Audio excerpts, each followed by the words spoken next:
Tri nation series में हम अफगानिस्तान के अगेंस्ट मैच जीते, तगड़ा मैच जीते, क्वालिटी क्रिकेट देखने को मिली।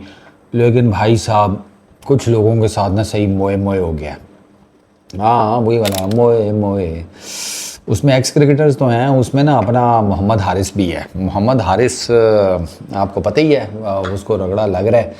और मैं ना बेसिकली इस टॉपिक को ज़्यादा नहीं छेड़ूंगा, इस पे ज़्यादा बात इन वे इसलिए करना ज़रूरी है कि मैंने जब वो हारिस वाली वीडियो बनाई थी मैंने तब भी कहा था ज़रूरत ही नहीं है इन सारे जिसे कहते हैं ना टेर के चालियों में पड़ने की ज़रूरत ही नहीं है। आपका हारिस को नहीं पता ओवरऑल आपकी इस टाइम जो अवामुन्नास है उनका माइंडसेट क्या हिसाब किताब चल रहा है। आप ज़रूरत ही नहीं थी वो बाबर वाली बात करने की। फिर उस पर अच्छा खासा उसको क्रिटिसिज्म हुआ, डिस्पाइट आज पाकिस्तान मैच जीत गया। वो फैंस आपस में लगे हुए हैं, मैच जीत गए हैं, तगड़ा मैच जीते हैं, अच्छा मैच जीते हैं, फैंस रिएक्शन देखने वाले हैं ग्राउंड के बाहर।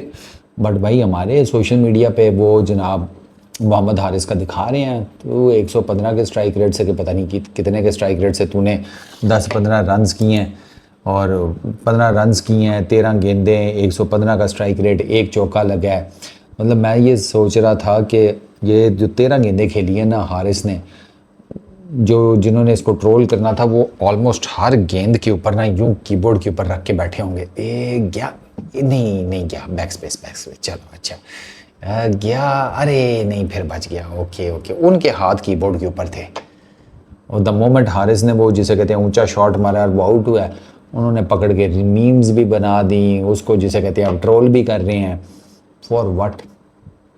क्या फ़ायदा हुआ? मैं बेसिकली हारिस और बाकी जितने भी पाकिस्तान के क्रिकेटर्स हैं इस वजह से उन्हें मना करा था। ये बातें अब भाई आप करें ठीक है, लेकिन अब बात वही है ना कि आप करेंगे तो फिर आपको बैकलैश आएगा ठीक ठाक। वो बैकलैश फिर आप किस तरीके से जस्टिफाई करेंगे, या तो विद योर ओन परफॉर्मेंसेज आपको करना पड़ेगा। ये कोई नहीं आपकी सुनेगा ना, शारजा की विकेट है, दिस है, दैट है, फलाना टिमकाना। टेक्निकलिटीज़ में कौन पढ़ता है? ये कौन टेक्निकलिटीज़ में पड़ी होती तो आज हमारे ये हाल थोड़ी होते, कभी भी ना होते। अब मोहम्मद हारिस मुफ्त में बैश हो रहा है। अब मोहम्मद हारिस को जो लोग डिफेंड कर रहे हैं, सीधी सी बात है, हारिस को बैश कर रहे हैं बाबर आजम के फैंस, और जो बाबर आजम के क्रिटिक्स हैं या एंटी बाबर हैं वो पकड़ के माडू लगा रहे हैं बाबर आजम और उसके फैंस को। वो जैसे हारिस के बारे में लोग ये कह रहे हैं कि उसने जिस स्ट्राइक रेट से सेंचुरी मारी हुई है बांग्लादेश के अगेंस्ट, वो मेरा 200-250 के स्ट्राइक रेट से कहीं मारी थी, तो बाबर की एक भी सेंचुरी दिखा दो स्ट्राइक रेट के साथ। वो ये बातें कर रहे हैं तो वो फिर सारी बात है, आप अलग अलग वो तवीलें लॉजिक्स ठीक है बातें तो ले आते हैं। अब मुफ्त का गटर खुल गया ना, और जीत इंजॉय करो ना ग्रोसरी वालों। अब छोड़ दो हारिस को, ठीक है उसने चवल मार दी, वो जिसे कहते हैं मिट्टी डालो उसके ऊपर, आगे निकलो। अभी तक वही पुराना सालन भैंस की आगे हमारा, वो मुझे वो वाला ज़माना याद आ गया, हफ्ते हफ्ते पुराना सालन जो है परोसा जा रहा था, ये वही वाला चक्कर है। ये वो ही बचपन की यादें जो है ना वो ये लोग अब मेरी ताज़ा कर रहे हैं। हाँ पुराना सालन पड़ा डाल दो भाई, निकल जाओ। बट ठीक है उसने चवल मारी थी, उसको उसका जिसे कहते हैं लोगों ने कह दिया, ट्रोल भी कर दिया, मैंने भी उसको ठीक है वीडियो में करके समझा दिया अपने स्टाइल में, बाकी लोगों ने भी कर दिया। बट ठीक है ना, ख़त्म करो इस बात को, आगे देखो। अब ठीक है आप हारिस को ट्रोल कर रहे हैं, उसका स्ट्राइक रेट तो कुछ नहीं है, लेकिन आपको ये पता होना चाहिए कि उसने 31 रन्स की पार्टनरशिप जो लगाई है 22 गेंदों के ऊपर 140 के स्ट्राइक रेट के साथ, इसके सलमान अली आगा के, वो बड़ी क्रूशल पार्टनरशिप थी, वो एक क्रूशल पार्टनरशिप थी। आप 39 रन से मैच जीते हैं, ये 31 उसमें से निकाल दें तो आप ये अफ़गानिस्तान ने आपके मैच के घोड़े लगा दिए थे। तो मैं सिर्फ ये कहता हूँ कि यार बहुत ज़्यादा ना टॉक्सिक होने की ज़रूरत नहीं है। बट ठीक है उसने आपके फेवरेट प्लेयर से रिलेटेड बात कर दी, नहीं करनी चाहिए थी, क्योंकि ये चीज़ बाबर को ऑलरेडी पता है। यहाँ तो ना बाबर को ना पता हो, ये चीज़ बाबर को पता है, अब उसको पता लग गई है।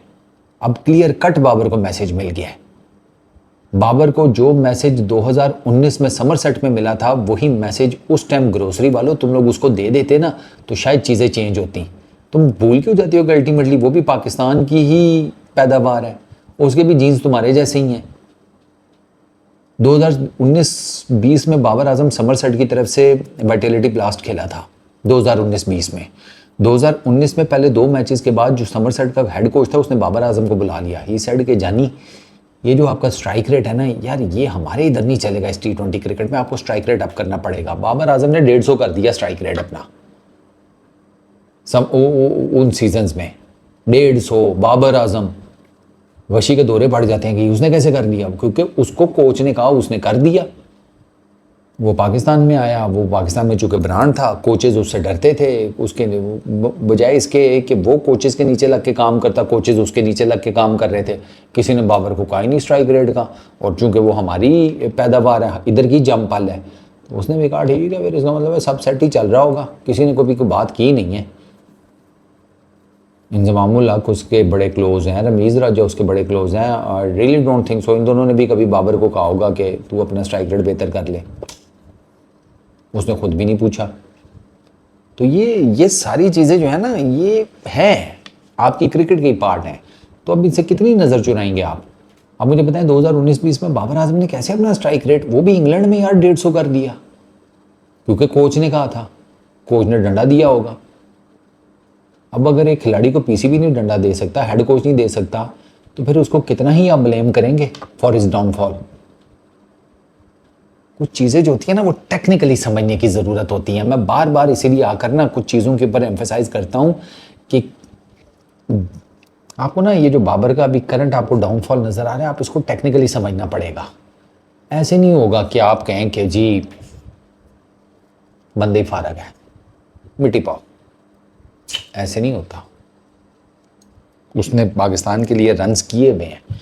अनफॉर्चुनेट है कि उसका ना एक तो सोशल मीडिया ने बहुत ज़्यादा गुड्डा चढ़ा दिया फिर वो पीसीबी और जो मैनेजमेंट के लोग थे उन्होंने भी उससे कोई ख़ास पुछ परतीब नहीं की।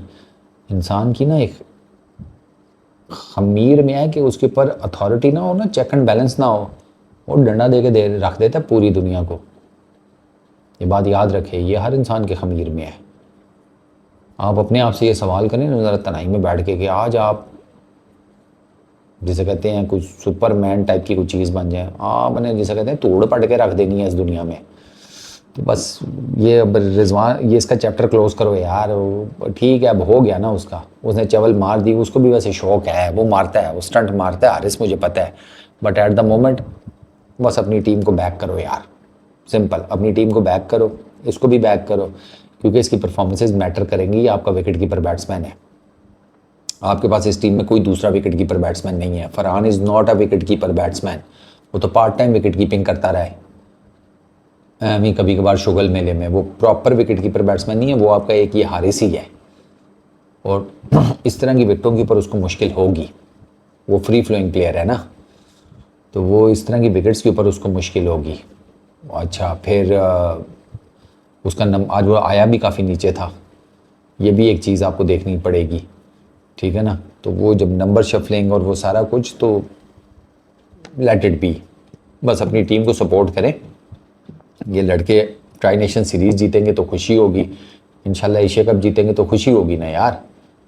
बाकी ये जो कौन आया कौन नहीं है वो सब कुछ चलता रहता है, पार्ट ऑफ क्रिकेट है। रिटायरमेंट के बाद भी तो लोग चले जाते हैं, समझ रहे हो ना। बस इस वीडियो में इतना ही, अपना बहुत ख्याल रखना, नेक्स्ट वीडियो में मुलाकात होगी। पीस।